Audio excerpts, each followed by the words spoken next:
Du coup, c'est championnat d'Europe à Berlin. Donc, c'est ma grande sélection chez l'équipe de France senior. Donc, c'était vraiment mon rêve et mon objectif. Du coup, j'ai réussi à le faire. Et du coup, c'était vraiment un grand moment de joie. Et en plus, c'était vraiment top. Et de représenter son pays à cette échelle, c'était vraiment une super expérience. Et en plus, j'ai réussi à battre trois records et à gagner deux courses. Donc c'était tout bénéfique. Bienvenue sur Tout un sport. Michael Phelps qui est en train d'écrire l'histoire. Vous l'avez fait les garçons. Vous êtes des géants. C'est la dernière mêlée. Allez, on touche. La libération est là. L'équipe de France est championne du monde. Et l'équipe de France championne olympique. Sur Mirail. Oui, champion. Bienvenue sur Tout un sport, le podcast qui parle de tous les sports et de tout ce qui tourne autour du sport.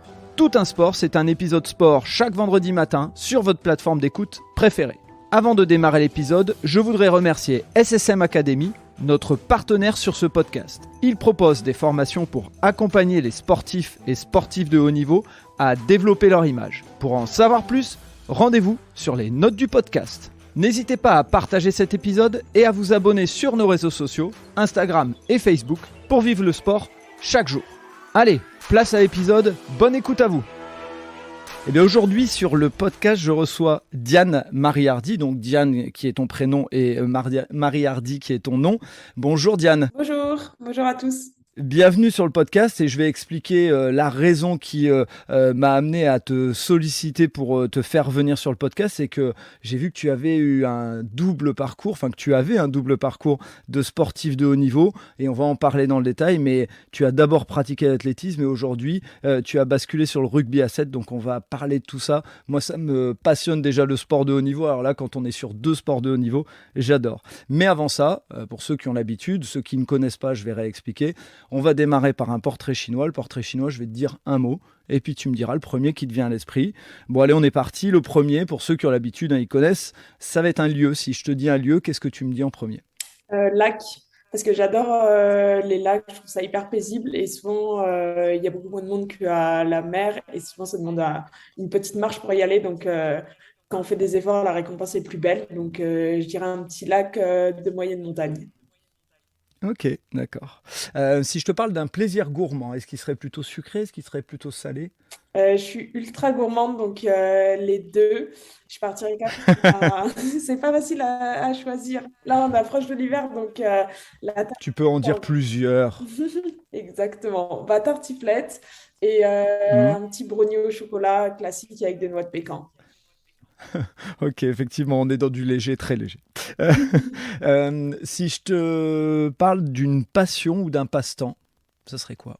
Honnêtement, le sport. Tous Ouais, les je me doute. sports classiques en tant que sportif de haut niveau, mais vraiment, je suis passionnée de sport. Je pense que 99% des sports me passionnent. Même en vacances, c'est dur de me tenir et pas d'aller faire un petit tennis ou d'aller surfer. Donc, vraiment, le sport en général. Ok. Et si je te demande de me parler d'une personne qui t'inspire, qui t'a inspiré, de qui tu me parlerais? Bah, en ce moment, je pense Ulysse Lubin, c'est un Mhm. aventurier, enfin il se définit comme ça. Et en fait, il a quitté son job corporate sur Paris en fait pour aller explorer le monde. Et du coup, il le relate dans des blogs et dans des podcasts. Et moi, je trouve ça hyper inspirant en fait de suivre sa passion et de se dire, bah, en fait, on n'a qu'une vie. Donc en fait, je vais faire ce qui me passionne et je vais trouver un moyen après d'en vivre. Là où il y a la volonté, il y a un chemin en fait. Ouais, effectivement, c'est quelqu'un qui est très très inspirant que je suis également, donc je peux que qu'être d'accord avec toi. On a terminé pour ce portrait chinois. L'idée là maintenant, c'est de te passer la parole puisque c'est ton podcast. Et l'idée, c'est que j'aimerais moi que tu puisses nous expliquer ton parcours. Qu'est-ce qui a fait, d'où tu viens? Qu'est-ce qui a fait que, à un moment dans ta vie, tu t'es mise au sport? Et puis, petit à petit, on arrivera sur le sport et les études, qui est un sujet très important en France, notamment sur le sport de haut niveau. Et puis, il y aura ce moment sur lequel tu nous parleras de cette bascule, du fait d'avoir été sportif de haut niveau en athlétisme, et puis de basculer vers le rugby. Mais on a bien le temps d'y arriver. Je te laisse démarrer sur d'où tu viens et comment tu as grandi et comment tu es arrivé au sport. Euh, Comment j'ai grandi? Moi, je viens de Lyon, donc un petit peu à côté à Dardy pour les connaisseurs, donc c'est un petit peu la campagne. Et j'ai toujours Mhm. été ultra sportive. De toute façon, mes parents, quand ils m'emmenaient en vacances, ils faisaient plein de randonnées, plein de sports, donc je pense que ça a permis de me nourrir de ce côté-là. Donc depuis toute petite, je pratique des sports. Donc j'ai commencé par la natation, le judo. Et voilà, c'était mes deux premiers sports. Donc j'en faisais déjà tous les jours quand j'étais en école primaire parce que j'adorais bouger dans la cour de récré. Je jouais au foot parce que pour moi, Mhm. c'était inconcevable de rester assise alors qu'on était déjà assis toute la journée. Donc voilà. Très bonne remarque, tu as totalement raison. C'est vrai qu'on oublie de le dire, mais d'être assis toute la journée, c'est bien de pratiquer on va dire une activité physique à la récréation. C'est Ouais. bonne image à donner. Ouais, c'est ultra important à tout Mm, âge, mais encore plus quand on est enfant, à l'âge du développement, c'est vraiment mm. autant important de se développer physiquement que mentalement, et l'un ne aide l'autre parce que souvent on a des bien meilleures idées, par exemple quand on va faire une marche pour son business que si on reste simplement à son bureau, donc à tout âge, c'est ultra important. Et du C'est coup, clair. Et avant de te laisser continuer, je me permets juste parce que souvent c'est une question que j'oublie de poser, mais est-ce que tu as un repère familial d'un papa, d'une maman, de frères qui faisait du sport? Parce que des fois on sait que ça inspire, mais c'est pas toujours le cas. là, c'est pas réellement le cas. Mhm, Mon papa et grande sœur, qui a 6 ans de plus que moi, ils sont sportifs, mais bons sportifs, mais sportifs amateurs. Ils ont fait un mhm. petit peu de compétition, mais rien de plus. Donc voilà, il y a une dynamique, en fait, je dirais, enfin, de se bouger de manière générale dans ma famille. On Ouais, était obligés, enfin, c'était une belle obligation de faire un sport et une activité culturelle quand on était petit chez moi. Donc ça, c'est quelque chose de bien. Mais voilà, il n'y a personne qui a jamais fait du sport au niveau dans ma famille avant moi.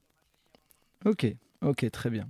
Et donc, donc natation, judo, est-ce qu'il y a un sport sur lequel tu te poses un peu plus? C'est rapidement après l'athlétisme ou il y a un sport entre deux encore qui t'a occupé, on va dire?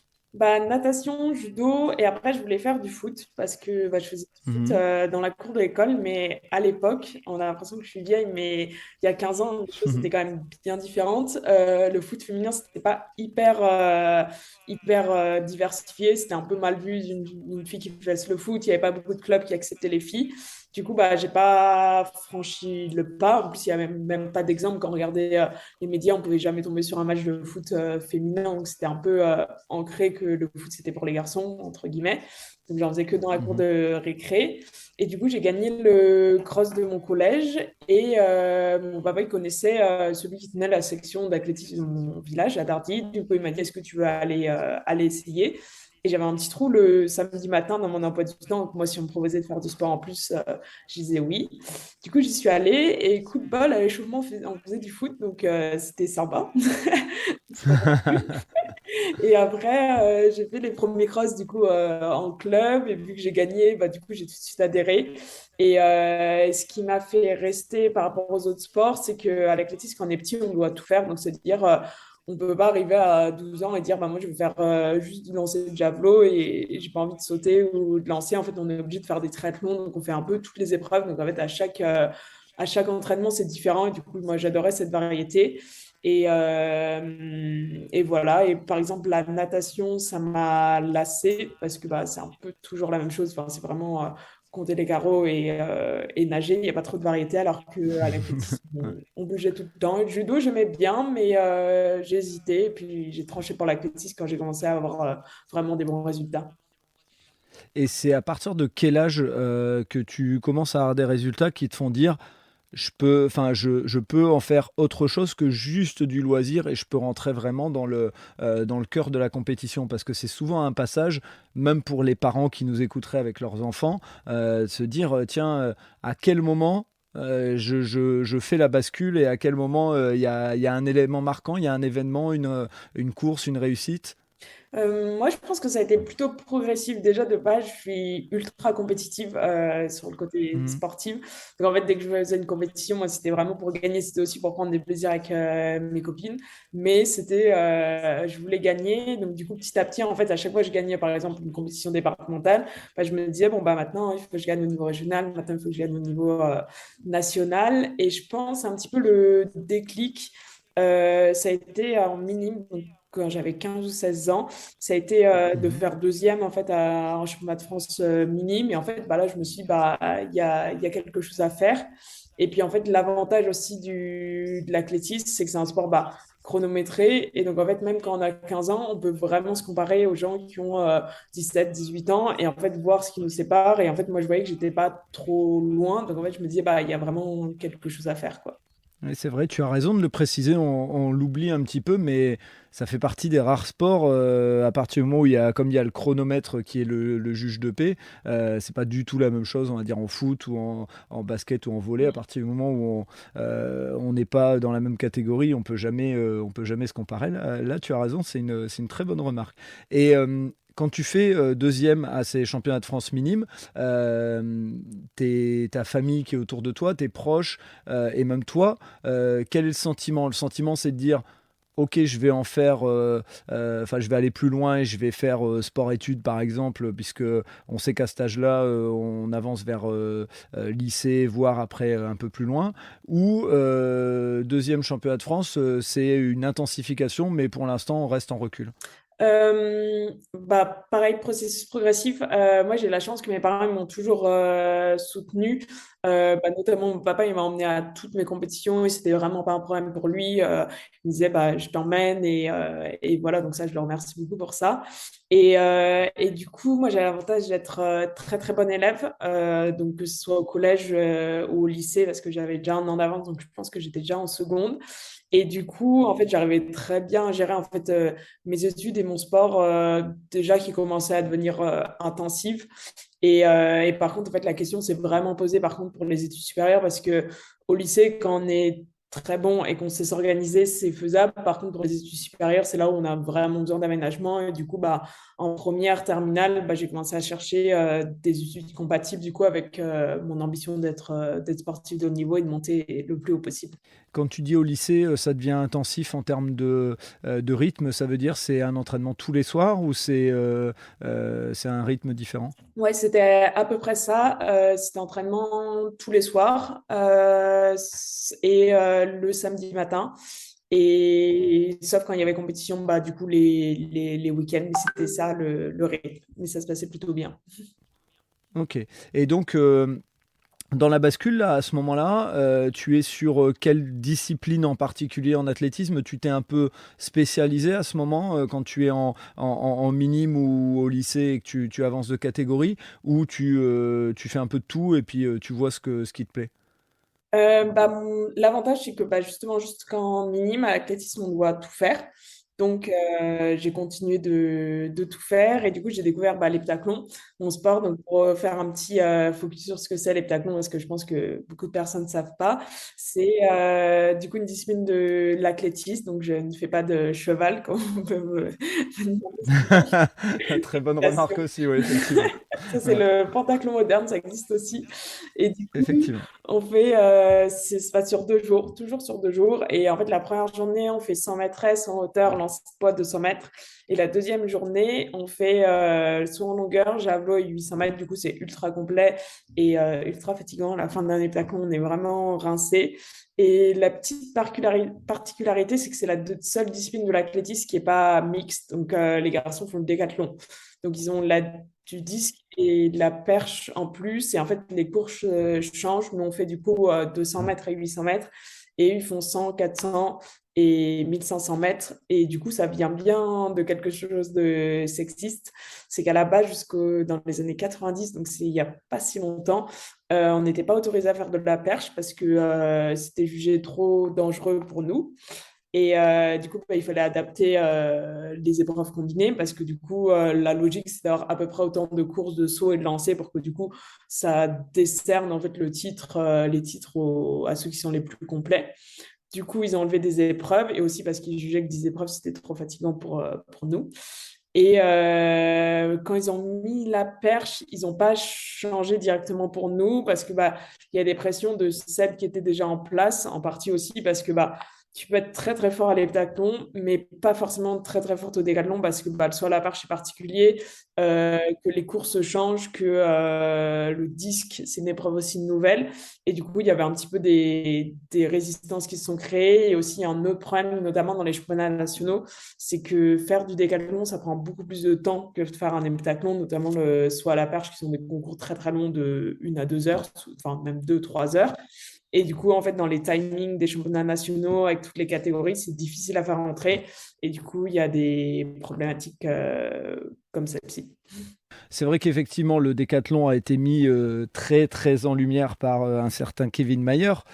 Donc, les gens connaissent, mais toute l'histoire autour de l'heptathlon, ce côté un peu, effectivement, comme tu le dis, sexiste, puisqu'on n'a pas le même nombre d'épreuves et pas les mêmes épreuves. Enfin, merci de nous avoir éclairé là-dessus, parce que, sincèrement, je savais qu'il y avait moins d'épreuves parce qu'il y avait ce côté, les femmes ne peuvent pas le faire, ne peuvent pas faire les 10 épreuves. Hein. Ça, c'est pas moi qui le dis, c'est l'origine de cette discrimination. Mais j'avais pas toute la connaissance par rapport au saut à la perche et autres.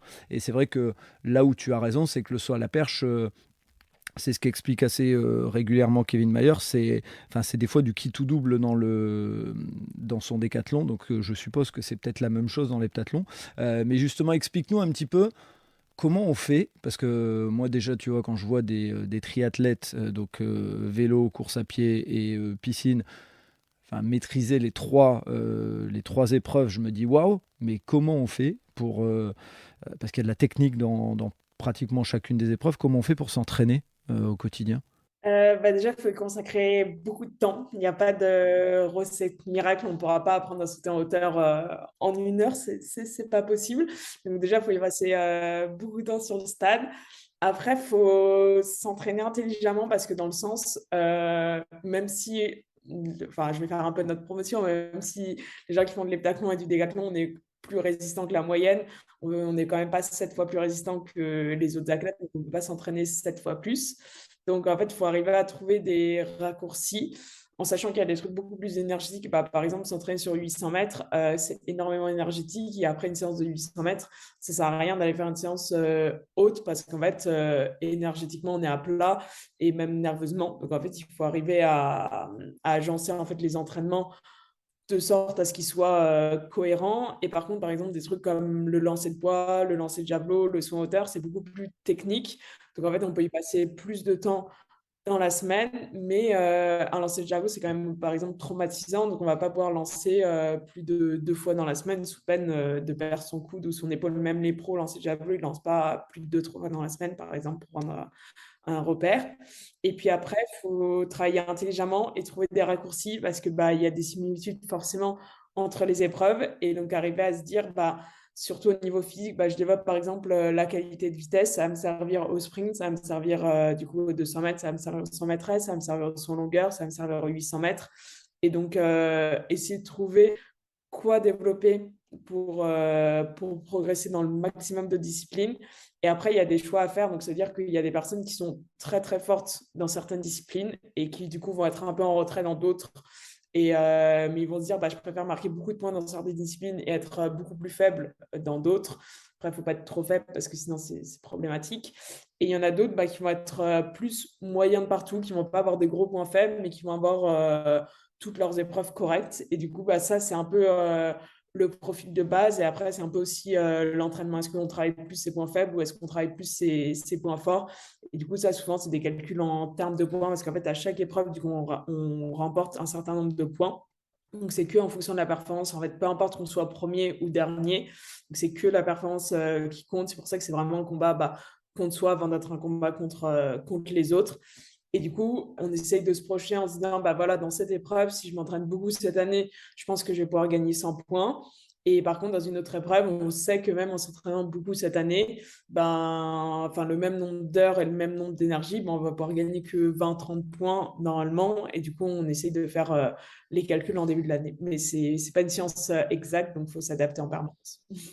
Ouais, il y a beaucoup de stratégies dans votre, «organisation» entre guillemets pour faire en sorte de pas griller, de pas faire exploser le corps puisque, ne serait-ce que cette épreuve déjà et bon 10, ça en rajoute 3, hein, bien sûr, ça va de soi. Mais, il y a effectivement cette gestion de l'effort en fait. Ce que tu disais, c'est utiliser les ressources au mieux.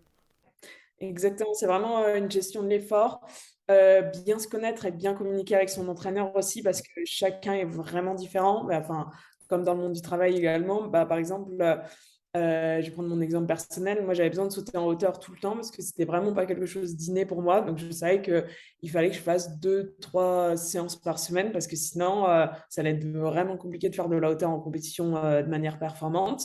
Et à l'inverse, par exemple, le saut en longueur, c'était vraiment inné chez moi. Donc, si en fait, je la travaillais pas pendant 2, 3 mois, c'était pas grave. En 1 ou 2 séances, j'allais retrouver mes automatismes et je pouvais repartir sur ces bonnes bases. Donc, en fait, il faut vraiment se connaître, arriver à faire un planning vraiment cohérent avec ses objectifs et du coup les mettre en place et en fait communiquer en permanence aussi avec son entraîneur sur son état de forme. Pas hésiter à dire bah, aujourd'hui en fait je suis ultra fatigué donc il faut mieux qu'on décale la séance à demain, ça sera plus performant. Ou à l'inverse, bah là je sens que j'ai encore de l'énergie pour continuer un quart d'heure le travail qu'on fait, donc on peut continuer. Et voilà, c'est vraiment apprendre à jongler. Comme on sait qu'on va se limiter dans le temps sur notre échange, est-ce que, tu peux me parler de 2 grandes compétitions, qui t'ont marqué, qui ont été le fer de lance, de ta carrière de sportif de haut niveau en athlétisme et notamment en heptathlon? Je dirais qu'il y en a 2. La première, c'est vraiment au début, donc j'avais 18 ans, j'étais cadette et en fait, l'année d'avant, je m'étais rompu les ligaments croisés en faisant du javelot. Oui, c'est possible. Juste, 11 mois avant et du coup, en fait, à ce moment, je faisais de l'heptathlon et en fait, c'était compliqué de faire de l'heptathlon cette année-là, parce que comme vous l'imaginez bien, il y a cette épreuve à travailler et quand on est 8, 9 mois août, c'est compliqué.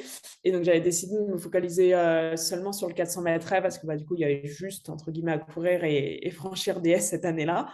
Et j'ai réussi à finir vice-championne de France, du coup, juste enfin, 1 an après l'opération des ligaments croisés où c'était même pas réellement mon épreuve. Et en fait, je pense que, tu vois, pour revenir à ta question précédente, je pense que là, le déclic, il a été là. En fait, je me suis dit, si j'arrive à faire ça en revenant de blessure, je vais pouvoir arriver à faire de belles choses. Et après, la deuxième compétition, c'est bien longtemps après, en 2018. Du coup, c'est le championnat d'Europe à Berlin. Donc, c'est ma grande sélection chez l'équipe de France senior. Donc, c'était vraiment mon rêve et mon objectif quand j'ai débuté l'athlétisme. Je me suis dit vraiment, quand j'étais petite, je me suis dit, si un jour j'arrive à faire une sélection au grand championnat, donc soit championnat d'Europe, soit championnat du monde, soit Jeux olympiques, avec l'équipe de France, franchement, ma carrière, entre guillemets, elle sera réussie. Et du coup, j'ai réussi à le faire. Et du coup, c'était vraiment un grand moment de joie. Et en plus, c'était à Berlin, donc enfin, l'Allemagne, un pays qui se connaît vraiment en athlétisme. Donc, les stades, ils étaient pleins.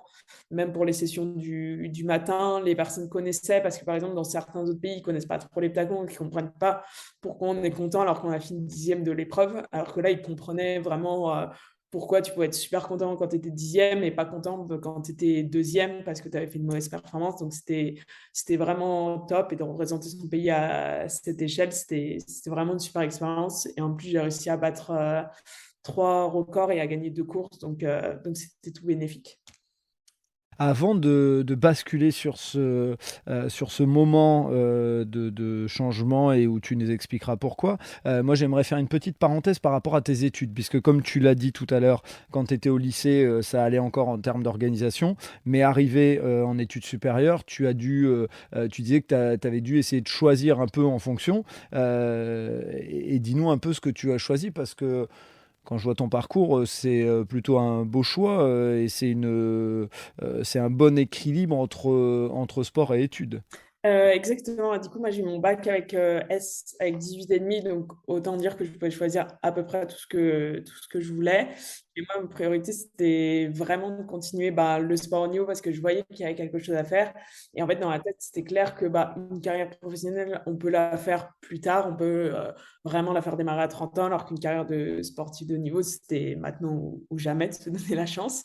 Et je ne veux pas avoir de regrets dans ma vie. Donc, je me suis dit, bon, allez, il faut trouver quelque chose qui combine les deux. Et du coup, j'ai trouvé l'INSA à Lyon, donc, du coup, qui est une école d'ingénieur généraliste à la base. Après, on choisit la spécialité au bout de 2 ans. Et du coup, en fait, ils proposent une prépa aménagée pour les sportifs de haut niveau. Donc, en fait, la prépa en 3 ans au lieu de 2 ans. Après, on a exactement les mêmes enseignements et puis on a quelques accompagnements. Donc, on a un préparateur mental avec nous, Christian Amos, que je salue s'il passe sur le podcast.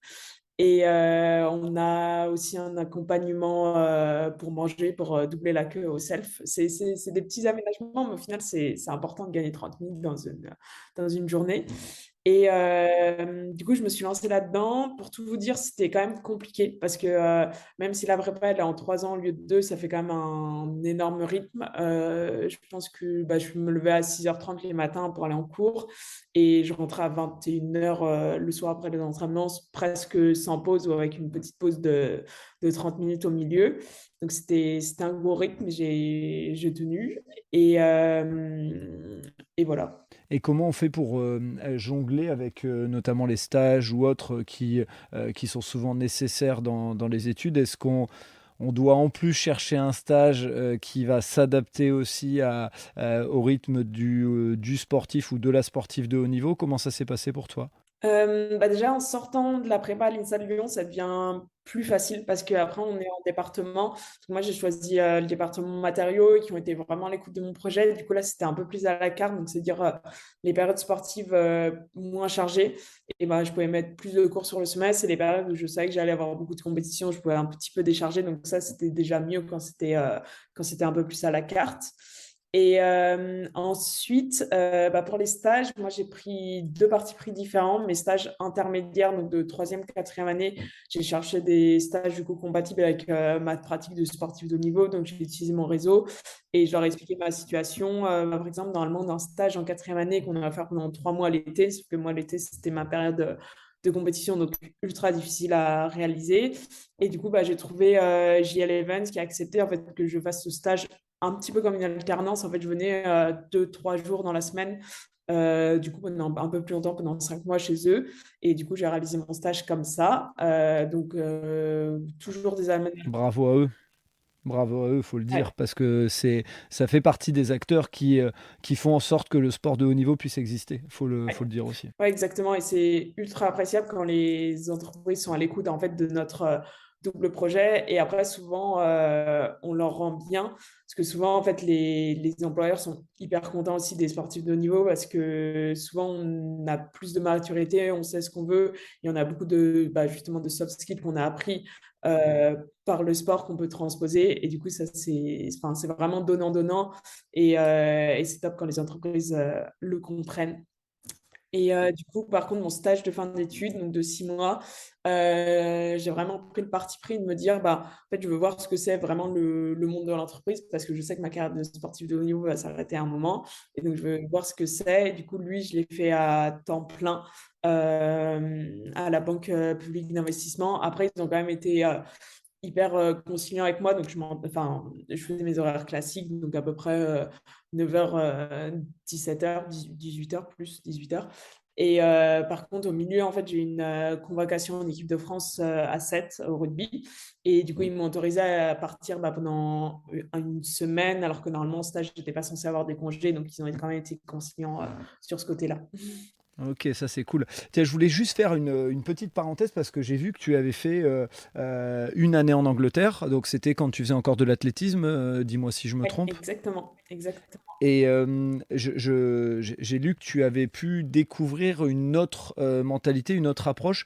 Est-ce qu'on peut faire une petite parenthèse pour que tu puisses nous expliquer un petit peu qu'est-ce qui en retire de cette année que tu as passée en Angleterre sur, je vais dire, la mentalité, l'approche des Anglais dans le sport?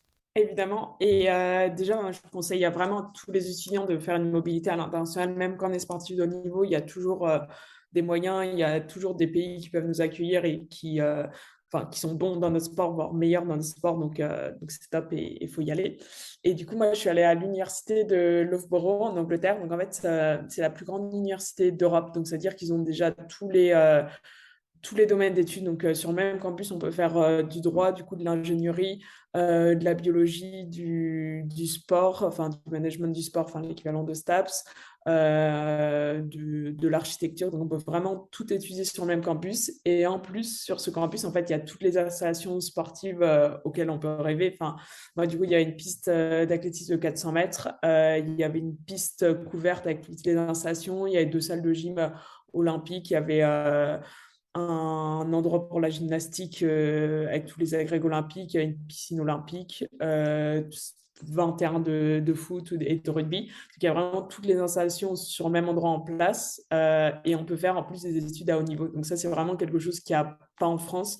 Parce que par exemple, il y a l'INSEP qui est équivalent en termes d'infrastructure sportive, mais c'est très compliqué de faire toutes les études sur place. Je crois qu'on peut faire quelques petites études, mais après, sinon, il faut aller dans le centre de Paris. Donc, ça rajoute du transport, alors qu'en fait, là, on a vraiment tout au même endroit. Donc, c'est vraiment génial. En fait, il n'y a aucun frein à la poursuite d'études de haut niveau et de sport de haut niveau.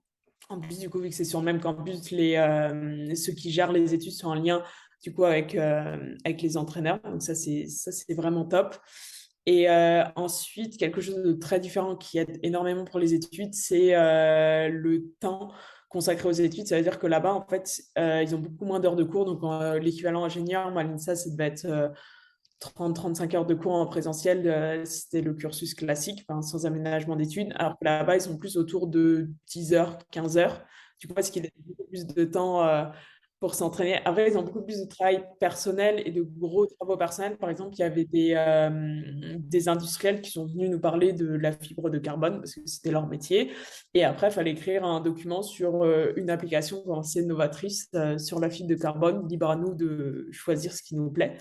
Et du coup, c'est beaucoup plus de travail personnel, mais du coup, beaucoup plus d'organisation personnelle. Et en fait, pour jongler entre le sport et les études, c'est beaucoup plus facile, quoi. Et donc, je dirais que les moyens investis sont beaucoup plus grands. D'avoir un campus comme ça, c'est une mine d'or. La responsabilité donnée aux étudiants est plus forte et du coup, qui permet de plus faire ces projets à côté, quoi, quels qu'ils soient. Ok. Et en termes de mentalité par rapport au sport, il y a quelque chose que tu as constaté où là on était à peu près au même niveau? Il y a plus d'importance donnée au sport universitaire, enfin, parce qu'en France, déjà, moi j'étais dans une école qui donne de l'importance à l'INSA, mais c'est vraiment annexe le sport quand on est à l'université, et encore plus quand on est en grandes écoles. Enfin, plus on est en grandes écoles, plus c'est vraiment annexe le sport, alors que là-bas, ça fait vraiment part intégrante de l'université. En fait, c'est une fierté d'être dans l'équipe universitaire. Ils vont mettre des moyens sur nous. Donc ouais, je dirais qu'il y a une différence là-dessus de considération du sport. Ok. On est un peu dans la mentalité nord-américaine presque, on s'en rapproche quoi. Ouais, on s'en rapproche. C'est pas exactement pareil quand même. C'est quand même un petit cran en dessous, mais on s'en rapproche fortement, oui. Ok, alors donc on va fermer cette parenthèse et moi il y a un point qui me taraude là depuis le début et en off on a très peu parlé ensemble parce que j'aime découvrir sur le podcast qui m'amène des fois à dire des bêtises mais c'est pas grave, ça reste plus naturel. Voilà, c'est authentique. Il y a Tokyo 2020, donc bien sûr enfin 2020, on sait ce qui s'est passé, ça a été basculé en 2021. Qu'est-ce qui a fait que tu n'as pas participé au JO? Il y avait une volonté, il y avait une blessure, il y avait quelque chose où il y avait déjà ce changement qui était en train de s'opérer vers le rugby. Et puis, ça va te permettre de basculer sur l'explication de pourquoi avoir changé de sport. J'ai essayé de me qualifier, j'ai tout donné. Du coup, je savais depuis le début que ça allait être compliqué parce que du coup, quand je fais les chemins d'Europe en 2018, je me qualifie, mais il fallait que je monte d'un cran. Et surtout, ils ont rajouté, avant, en fait, ils en prenaient à peu près 36-38 à l'heptathlon pour les Jeux Olympiques depuis 30, 40, 50 ans. Et en fait, pour les JO de Tokyo, ils ont dit, bon, vu qu'on fait rentrer des nouveaux sports, ce qui est une bonne chose, et qu'on veut garder le nombre d'athlètes constant, on va couper dans certains sports et dans certaines disciplines. Et le plus simple, c'est natation, athlétisme pour couper. Et les épreuves combinées, vu que ça met du temps à organiser, qu'on passe beaucoup de temps sur le stade, ils nous aiment pas forcément beaucoup au niveau organisation, parce qu'on prend beaucoup de temps et qu'on n'est pas le sport qui rapporte le plus et le plus médiatisé. Donc en fait, ils se sont dit, bon, bah, on va limiter à 24 personnes la participation au JO. Et du coup, c'est vrai que là, ça a été un petit coup dur parce que, en toute honnêteté, moi, je visais plus les places entre 24 et 36 que la première place qualificative. Et donc, en fait, c'est devenu 2 fois plus dur de se qualifier aux Jeux Olympiques. Mais je me suis dit, bon, bah, je vais quand même tout donner, je vais travailler à fond et je vais faire ce qu'il faut pour me qualifier. Si on augmente les exigences, bah, je vais essayer d'augmenter moi mes exigences, même si c'était déjà haute. Du coup, je suis allée au pôle olympique à Montpellier.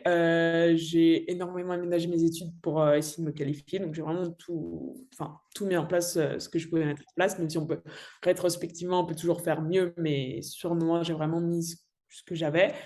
Et je faisais des bonnes perfs. Enfin, j'étais au niveau de mes records, je faisais des podiums au championnat de France, mais je n'arrivais pas à franchir le cap. Donc, bah, j'ai continué, j'ai continué. Et puis, il y a des petites blessures du coup qui sont arrivées. Une année, je me suis fait une énorme entorse à la cheville. L'année d'après, j'ai eu des inflammations au tendon d'Achille. À chaque fois, j'arrivais quand même à faire des ciseaux, mais j'étais ralentie. Puis après, il y a eu le Covid. Ça c'est vraiment externe. Mais ça a pas mal changé les perspectives. Et du coup, en fait, je sentais que petit à petit, honnêtement, je prenais moins de plaisir à ma pratique.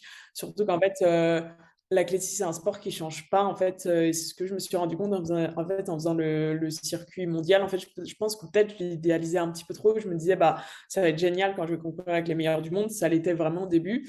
Mais après, en fait, un 200 mètres, ça reste un 200 mètres qu'on le fasse au niveau régional ou qu'on le fasse au niveau international, même s'il y a quand même un peu plus de pression, un peu plus d'excitation. Et donc voilà, questionnement, parce qu'en fait, moi j'ai toujours vu le sport du coup vraiment comme ma passion, parce que du coup, bah, j'ai fait mes études à côté, donc en fait, je sais que mes arrières sont assurées, j'ai un diplôme d'ingénieur, j'ai un diplôme de management, et je sais que si je dois trouver un métier pour subvenir à mes besoins, je trouverai un métier, que mon après-carrière, il est assuré. Donc en fait, moi, la vision de mon sport, c'est vraiment la passion, le bonus et prendre le maximum de plaisir. C'était plus le cas à ce moment-là, Ouais, c'était ça? c'est ça, exactement. Ce plaisir, je le perdais petit à petit. Et en plus, il y a un autre phénomène dans l'athlétisme, c'est que vu que c'est un sport vraiment ingrat, dur, nous, on a peut-être 2 compétitions dans l'année qui sont importantes. Et pendant des mois et des mois, en fait, on n'a pas de compétition, on n'a pas de match comme les sports collectifs. En fait, on peut passer 8 mois à juste s'entraîner. Donc, en fait, ça peut être très, très long. Et en plus, bah justement, la différence des sports collectifs, en fait, il y a presque personne qui pratique passé 23, 24 ans, même 22 ans, sorti des études. En fait, l'athlétisme avec plaisir, parce qu'en fait, vu que c'est un sport de performance directe, en fait, c'est trop dur par exemple, quelqu'un qui a pratiqué en compétition, qui commence à travailler, qui a moins le temps, qui se dit, bah, je peux pouvoir faire un ou deux entraînements dans la semaine et quelques compétitions. En fait, il va avoir frontalement, en fait, ses performances diminuer. Donc, en fait, ça, c'est vraiment compliqué. Donc, il y a peu de monde qui pratique en loisir sur la piste. Et du coup, en fait, tu te retrouves rapidement en fait, seul ou avec ton entraîneur ou avec quelques personnes qui sont du coup tes concurrents directs. Donc, c'est quand même assez spécial. Donc voilà, plein de facteurs. Et le dernier facteur, c'est que j'avais vraiment l'impression d'avoir fait, bah, comme je l'ai dit au tout début, mes rêves d'enfant, moi, c'était de faire une grande section chez les seniors, de faire des podiums. Moi, je suis à France. Je me suis dit, bah, si j'arrive à faire ça, déjà, franchement, je serais ultra contente. Et j'ai réussi à le faire. Après, bien sûr, j'ai essayé de faire plus. Mais en fait, je me suis dit, est-ce que tu continues dans cette voie en fait parce que tu as toujours fait ça et que c'est confortable de dire bah voilà je continue là-dedans, je continue à faire mes bonhommes championnat de France, à faire quelques sélections si possible, ou est-ce que tu essayes de changer et de fait de retrouver la passion et de retrouver le pourquoi tu faisais le sport au début et voilà et d'où le C'est changement. beau, c'est une vraie remise en question. Un vrai questionnement, une vraie prise de recul. Avant de continuer sur le rugby, je voulais juste. Il y a donc eu. Tu étais la numéro 1 de l'heptathlon en France ou il y a quand même eu une Française présente à Tokyo en 2021 de cette là? Il n'y avait pas de Française présente à Tokyo. Je dirais que j'ai jamais été la numéro 1. Souvent, j'étais numéro 2 parce que souvent, je faisais deuxième au chemin de France. Après, c'était jamais la même devant moi, comme toi. Et du coup, ça changeait. Mais on va dire qu'on était à peu près 3, 4 à être à être très compétitive et à être à peu près au même niveau. En fait, ça dépendait vraiment des saisons qui passaient devant l'autre. Et voilà. D'accord, et pour autant pas de représentante française, donc ça veut bien dire que effectivement il y a aussi toujours cet élément, hein, je dirais qui est en lien avec le financement, et on en parlera peut-être après en fonction s'il te reste du temps et en fonction des études. Je pense que ça joue aussi, c'est pas que la performance en tant que telle, enfin, sinon ça s'expliquerait autrement. Ouais. Qu'est-ce qui t'amène vers le rugby et le rugby à 7? En fait, honnêtement, je pense que j'ai toujours voulu faire du rugby parce que quand des fois je tombais sur des matchs quand mon père les mettait à la télé, en fait, je trouvais ça génial. Quand je voyais les gens jouer au rugby pendant que je faisais athlétisme, je me disais, ah ouais, ça a l'air trop, trop bien, je veux y aller. Et même, je dirais, à partir de 2019, ça a trotté l'idée derrière la tête d'aller m'inscrire, mais je me disais, mes entraîneurs ils vont me dire, qu'est-ce que tu fais? Et surtout que c'est pas un sport qui peut passer inaperçu de faire à côté, on va dire. Donc, je me suis dit, je vais revenir avec un bleu, ils vont me dire, qu'est-ce que tu as fait? Donc, j'ai laissé un peu ça de côté. Pendant le confinement, j'ai pris quand même le ballon de rugby avec moi. Bon, c'était pas vraiment du rugby parce que j'étais toute seule, donc voilà, c'était du rugby avec moi-même. Et en fait, je me suis dit, bah, en fait, c'est vraiment ce que j'ai envie de faire et ce qui me plaît. Parce que déjà, c'est un sport où tu cours énormément, où tu as la notion de combat. Parce que, bah, comme j'ai dit, je faisais du judo plus petite. Donc, en fait, j'adore cette notion de combat, de duel. J'adore le retrouver. La notion de collectif aussi, bah, moi, c'est ce qui me faisait aimer l'heptathlon et l'athlétisme à la base. Donc, en fait, c'était quelque chose que je voulais retrouver. Et en fait, je me suis dit, bah, en fait, ça correspond totalement à moi. Et c'était un peu la réaction de mes proches quand je leur ai annoncé. Ils m'ont dit, franchement, ça te correspond trop, vas-y, fonce et tout. Alors qu'au début, j'avais un peu peur de leur réaction en me disant, bah voilà, j'ai tout construit autour de l'athlétisme et je change comme ça. Et en fait, ils ont été hyper enthousiastes, m'ont super soutenu. Et pourquoi le rugby à 7 plutôt qu'à 15? Parce que c'est une petite bague, mais dans le milieu du rugby, ils appellent le rugby à 7 de l'athlétisme avec un ballon, entre guillemets, dans le sens C'est où ce que j'allais te c'est dire. ça, il faut beaucoup courir. Et Ouais. parce que le rugby, c'est de l'évitement et du combat. Et on va dire qu'à 7 il y a 80% d'évitement et 20% de combat, alors qu'à 15 il y a peut-être 30% d'évitement et 70% de combat. Et donc, en fait, je me suis dit, bah, rugby à 7 ça correspond vraiment à mes qualités. Ça a l'air top. En plus, le format, c'est un circuit mondial de partout. Donc, en fait, je me suis dit, bon, ben, je vais voir enfin, s'il y a moyen que je fasse du rugby à 7 parce que c'est ultra particulier parce qu'en fait, il n'y a pas de championnat de France, que ce soit chez les hommes ou chez les femmes, même si c'est un peu en train de se mettre en place chez les hommes, mais c'est pas toute l'année.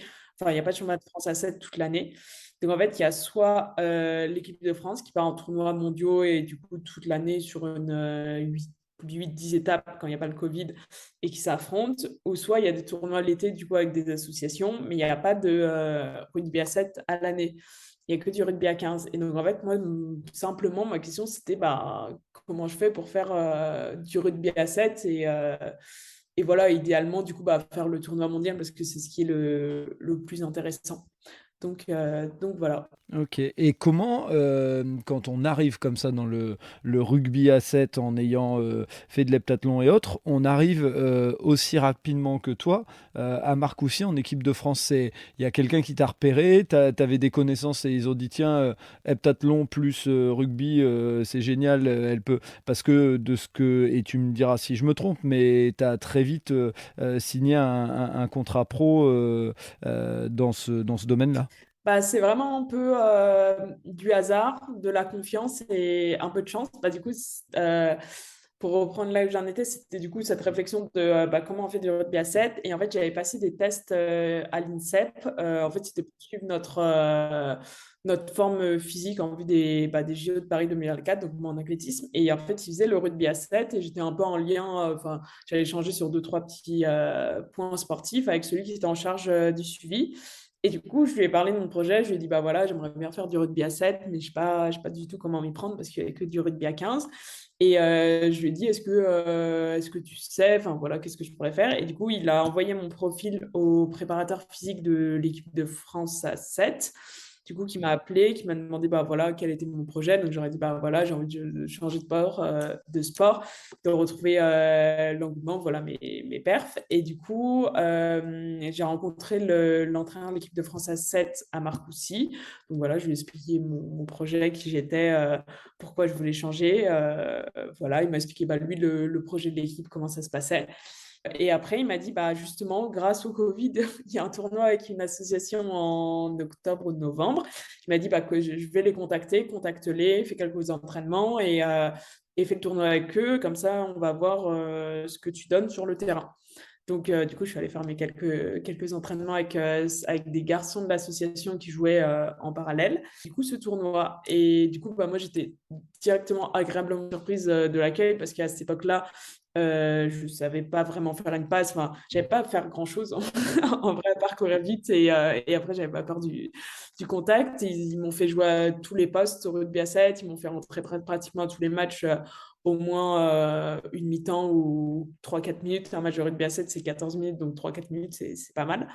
Et donc voilà, donc j'ai vraiment essayé de donner le maximum. Ils ont été super encourageants, ils étaient super à fond sur mon changement. Et du coup, je fais l'action de tout le reste du tournoi, c'était vraiment compliqué, mais je fais quand même l'action de la victoire. En fait, il y a une fille qui part pour marquer l'essai de la victoire en finale à 13 minutes 59 qui casse de plaquage. Et en fait, moi, je me dis, bon, bah, feu, je cours. Et du coup, bah, j'arrive à la rattraper, je la plaque.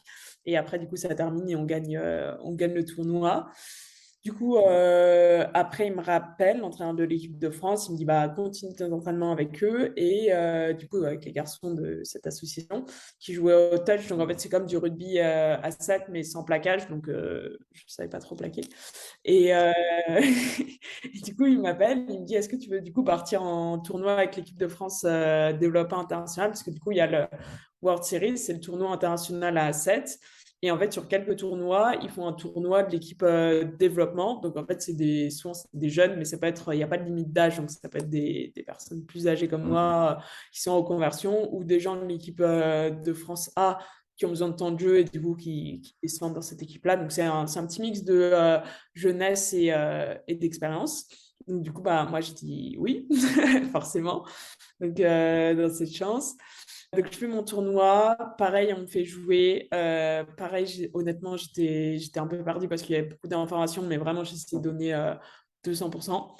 Et du coup, après, il m'appelle, il me dit, bah, écoute, les points qu'on voulait voir, ils ont été validés. Donc, en fait, ce qu'il cherchait, c'est bah, vérifier si je courais vite. Mais bon, ça, j'avais pas trop de doutes, j'étais pas trop inquiète là-dessus. Voir si j'avais pas peur au contact. Parce que le contact, ça ne prend pas à 25 ans. Si on a peur de plaquer ou peur de se faire plaquer, c'est trop compliqué. Donc, ça, c'était bon. Avec le judo, franchement, j'ai aucune appréhension. Voir si je me plaçais quand même dans l'espace même si le placement n'était pas impeccable, en gros, voir si je regardais devant, je regardais à droite, je regardais à gauche, enfin, si quand même j'essayais de faire attention à ce qu'il y avait devant, derrière et que c'était cohérent. Et donc, en fait, ils m'ont dit, bah, pour nous, tu as validé ces points et en fait, bah, ton profil athlétique, il nous intéresse énormément et le seul moyen, en fait, de voir, en fait, ils m'ont dit, bah, en fait, on n'a aucune idée parce qu'on n'a jamais eu ce cas. Il y a déjà eu ce cas, en fait, qui est arrivé aux États-Unis et c'est devenu le meilleur joueur du monde sur plusieurs saisons. Donc, c'était un ancien sprinter américain. Donc, ils ont dit, bah, en fait, pour savoir si ça peut marcher, en fait, la seule solution, c'est de prendre 3-4 mois avec nous et de voir comment tu progresses, en fait, à quelle vitesse tu progresses. Et bah, si tu progresses hyper vite, on pourra t'intégrer durablement. Et si tu progresses pas assez vite, bah, tu repartiras à 15 et peut-être sur le chemin classique ou juste au rugby à 15. Donc, moi, ce que je trouve hyper fair comme deal, quoi. En gros, de se dire, bah voilà, on te donne 3 mois pour faire tes preuves.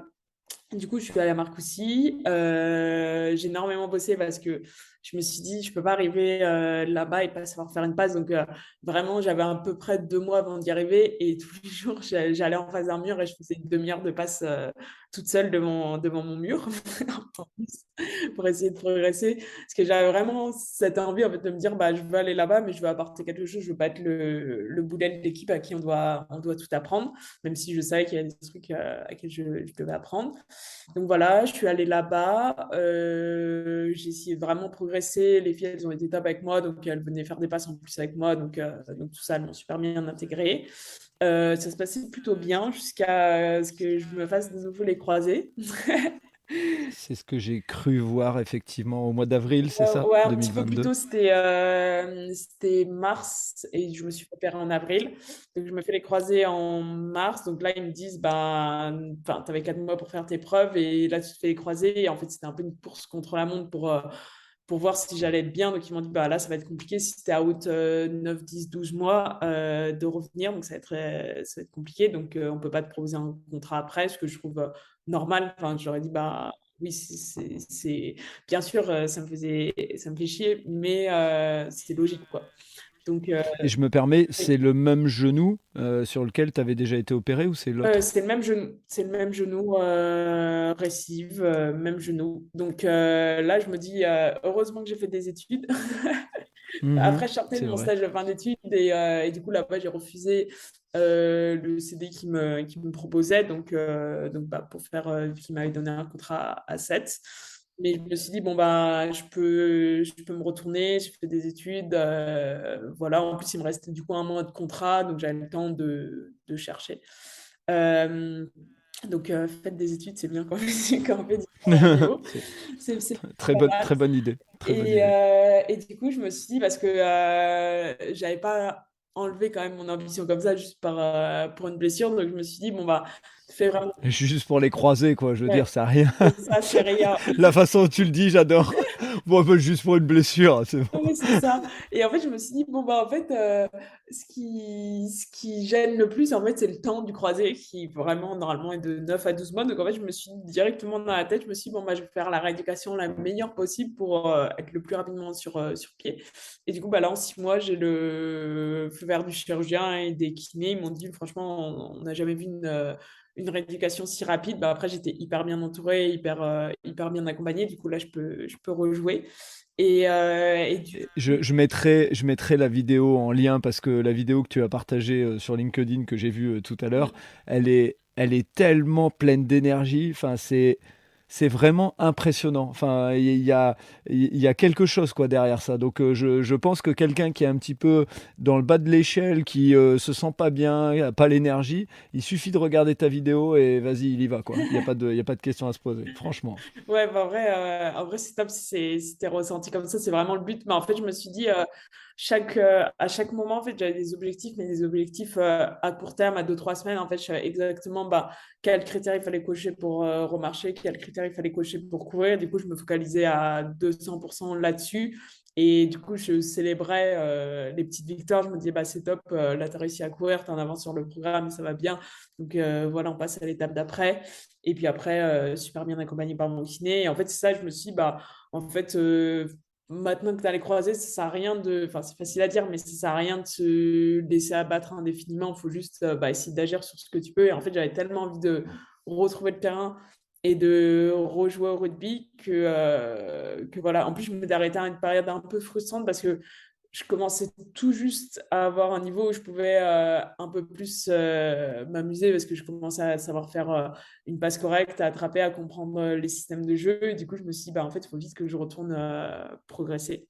Donc, euh, donc voilà. Et puis à côté, en plus, je travaillais en parallèle. Donc, il y a une boîte là, dans laquelle je suis actuellement, Admin Science. C'était une startup que j'avais accompagnée lors de mon stage de fin d'études parce que j'étais en financement d'innovation et du coup qui m'a proposé un poste et en plus les conditions elles sont top pour faire ma rééducation donc c'est à dire que j'étais en télétravail et j'avais l'accord du coup pour aller au kiné enfin quand ça m'arrangeait tant que mon travail était fait donc c'était vraiment pas mal dans ce sens.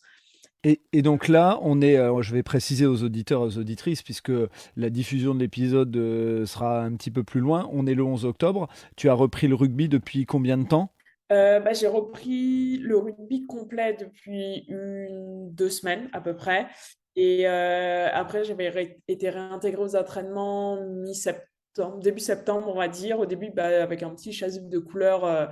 En gros, quand il y a des oppositions pour dire bah, moi, on ne me plaque pas, juste on me touche et je pose le ballon. Du coup, ça me permettait de me réintégrer au système. Voilà. Et du coup, là, je vais faire mon premier match, pas ce week-end, mais le week-end d'après, le 23 octobre, normalement. D'accord. Donc d'ici là, on aura, enfin le podcast quand, les gens vont entendre cette conversation, tu auras déjà fait ton match, tu auras déjà repris donc ça c'est vraiment top. Donc là tu as cette chance d'avoir repris, l'entraînement.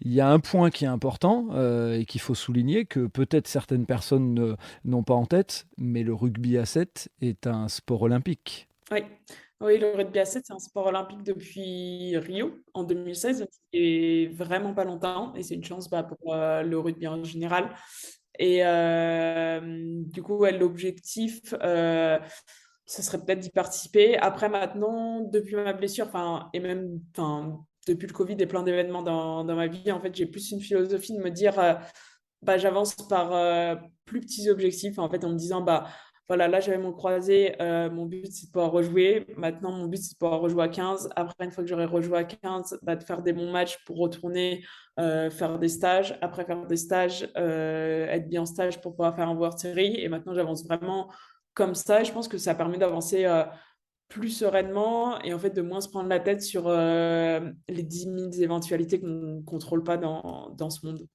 Bien, donc ça veut dire que toi tu avances, tu t'es mis, ton petit chemin et avec au bout ce petit rêve éventuellement d'aller toucher les jeux olympiques de Paris 2024, je suppose? Ouais, et exactement, Quand même, exactement. d'accord. Tu aurais même pu à quelques s'il n'y avait pas eu ce jeu de rajouter des sports et d'avoir été coupé, participer, aux jeux olympiques dans 2 épreuves différentes et ça aurait été, un clin d'œil aussi à l'histoire. Moi vu que je sais que tu as entraînement après, je veux pas te retenir trop longtemps. Juste peut-être faire un petit clin d'œil, aux engagements que tu as aussi en dehors du sport parce que mon objectif avec le podcast, c'est aussi rappeler que le sport, c'est pas que du sport et que des fois, il y a plein de choses à faire autour dans le sport. Tu en as parlé tout à l'heure et merci d'avoir éclairé cette approche sur ce qu'on pourrait appeler les soft skills, les compétences douces, hein, quand on veut le dire en français, même si ça ne veut pas dire grand-chose. Mais voilà, le côté de ce qu'on peut apporter en tant que sportif en entreprise. On n'a pas besoin d'être un sportif de très haut niveau ou d'avoir gagné plein de médailles pour pouvoir apporter des choses en entreprise. Si tu peux juste en 2 petites minutes parler de tes engagements sur le développement durable, j'ai vu, mais aussi tes engagements en tant que marraine de sport dans la ville pour faire un petit éclairage et faire un clin d'œil à ces actions. Ouais, exactement. En fait, pour moi, le sport, c'est vraiment passion et école de la vie. Pour moi, c'est un accélérateur de tout. C'est un accélérateur d'apprendre à vivre ensemble. C'est un accélérateur de persévérance, de résilience. Parce que, par exemple, on va prendre un élève très bon à l'école. Il peut être très bon jusqu'à la sortie de ses études et avoir pas vraiment connu de grande adversité pour ceux qui sortent souvent des grandes écoles. Alors qu'au sport, même si on est bon, on a forcément connu des échecs, on a forcément dû persévérer, on a forcément dû connaître l'adversité. Donc, c'est vraiment une école de la vie. Et je pense que tous les sportifs de haut niveau sont plus matures que la plupart des personnes, même si des fois, il y a des chemins de vie différents. Et encore plus dans les sports non professionnels et notamment le sport féminin qui est très peu encore professionnel parce qu'on est vraiment amené à jongler du coup entre le sport, les études, le temps professionnel. Donc, qu'on apprenne à manager nos efforts, qu'on apprenne à se connaître, qu'on apprenne à savoir nos priorités. Donc, c'est ultra important. Et du coup, dans ce sens, moi, je suis engagée dans Sport dans la ville. Donc, en fait, Sport dans la ville, c'est une association qui vise à insérer les jeunes des quartiers défavorisés à travers le sport. Donc, en fait, c'est déjà les amener à réapprendre à respecter des règles, à travailler ensemble par le sport, qui est un premier levier. Et après, ils font d'autres actions, du coup, une fois que ces jeunes ont adhéré au programme, pour les réinsérer dans l'emploi. Donc, ils leur trouvent des stages, ils les accompagnent dans la rédaction de leur CV, dans des formations. Et donc, moi, je trouve cette approche ultra intéressante. Donc, je suis marraine de cette association depuis 2 ans. Donc, en participant à leur gala avec une petite démonstration de haie dans une salle, c'était plutôt pas mal et en faisant des courses solidaires aussi pour lever des fonds et également des actions en direct sur leur terrain de sport.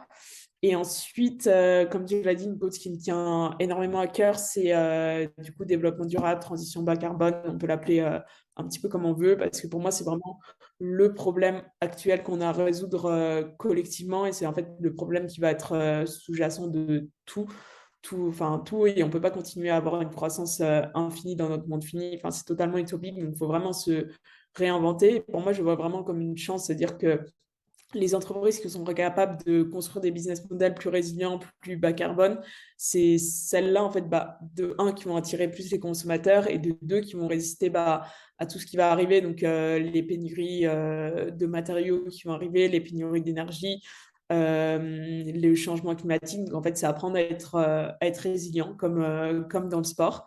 Donc voilà, j'essaye pour l'instant, faire des engagements pas mal associatifs. Donc là, par exemple, je regarde les technologies qui arrivent pour Time for the Planet. Et après, au niveau personnel, je suis engagée extrêmement. Je prends que mon vélo, donc je me suis débarrassée de ma voiture pour me déplacer qu'en vélo. Je prends le train, j'achète tout en vrac, je vais au petit marché, au producteur bio. En fait, tous les petits gestes qu'on peut faire, tous les petits et les grands gestes qu'on peut faire, je les fais. Et après, je suis en train d'énormément, en fait, me former. Je réfléchis, en fait, à comment avoir de l'impact. C'est encore en réflexion, peut-être créer des comptes pour essayer de vulgariser ces informations, même si c'est déjà fait, de le refaire peut-être sur TikTok, une plateforme qui n'est pas trop utilisée sur ça et qui peut toucher beaucoup de jeunes. Et à voir peut-être plus tard aussi, au niveau professionnel, de vraiment m'engager dedans. Ok, bah écoute, bravo pour cet engagement, et j'ai envie de dire pour conclure que qui de mieux que toi, une personne qui a su se reconstruire, ne serait-ce que déjà physiquement avec 2 blessures graves, même si toi tu l'as mise comme une petite blessure, mais 2 blessures graves au ligament croisé, qui a su après se reconstruire dans une deuxième carrière, qui a su en plus à côté, en parallèle, construire un parcours professionnel futur. Voilà, je pense que tu peux être une vraie ambassadrice de cette reconstruction et de cette manière de voir les choses autrement.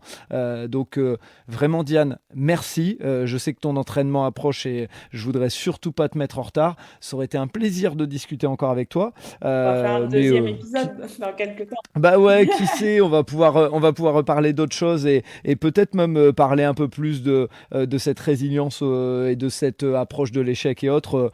Pourquoi pas, voilà, on se garde ça dans les mains, mais vraiment merci. Je te souhaite un bon entraînement et puis des bons jalons dans ton parcours pour tout doucement là, ce petit rêve vers Paris 2024. Mais comme tu l'as dit, déjà prendre du plaisir, c'est déjà une bonne chose. Te reconstruire au niveau physique, c'est déjà ça. Merci à toi. Merci beaucoup, merci pour ton énergie, ton entrain et pour faire vivre ce podcast tout simplement.